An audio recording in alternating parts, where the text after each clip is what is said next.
Long ago, in a quiet village surrounded by thick forests, there flowed a mighty river called the Zumba River. Its waters were clear, its banks rich with fish and reeds, and its sound was as calming as a lullaby. But despite its beauty, no one dared to cross it. The villagers believed the river was cursed. They said that many years ago, an elder named Mbali had called upon the spirits of the river to guard it. Mbali was wise and kind, offering advice to anyone who needed it. She lived near the river, tending to her land, where fruit trees and herbs grew abundantly. One day, greedy men from a distant village came to Mbali, demanding her land. They claimed she had no right to live there. When Mbali refused to leave, they set fire to her home and took what they could carry. Heartbroken and betrayed, Mbali stood by the river and cried, "Spirits of the Zumba River, hear me! Let this river protect itself. Let no one cross without facing the weight of their actions." With that, Mbali vanished, and the river was never the same again. From that day, strange and terrible things began to happen to anyone who tried to cross the Zumba River.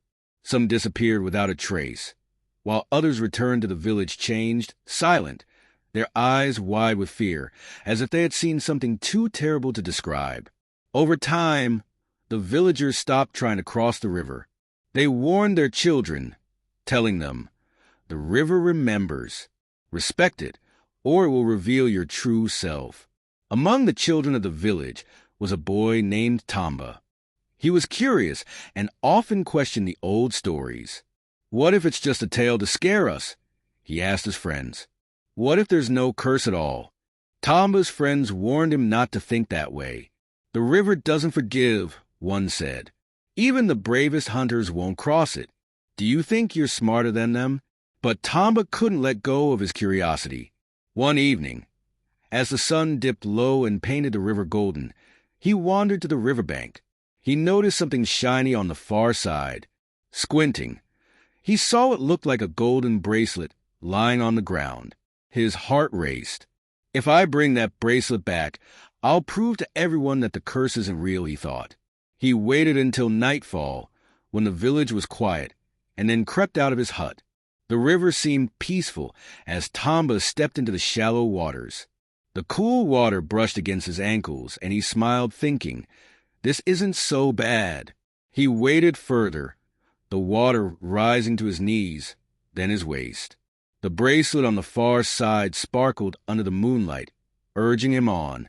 But as Tamba reached the middle of the river, the air grew heavy. The current slowed, and the usual hum of the forest disappeared. The world was unnaturally quiet. A voice, soft but chilling, echoed around him. "Why do you cross my waters, child?" Tamba froze. The voice seemed to come from the river itself. I'm not doing any harm," he stammered. "I just wanted to see what's on the other side." The water rippled, and a figure rose from the river. It was a woman, her form shimmering like the surface of the water.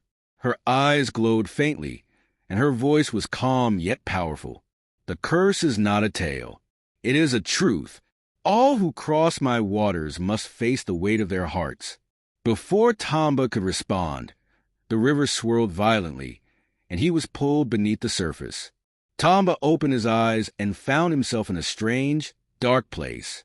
It wasn't underwater, yet it felt heavy, as if the air itself were pressing down on him. Shadows danced around him, whispering words he didn't want to hear. "You think you are better than the others," one shadow hissed. "You are selfish," another whispered.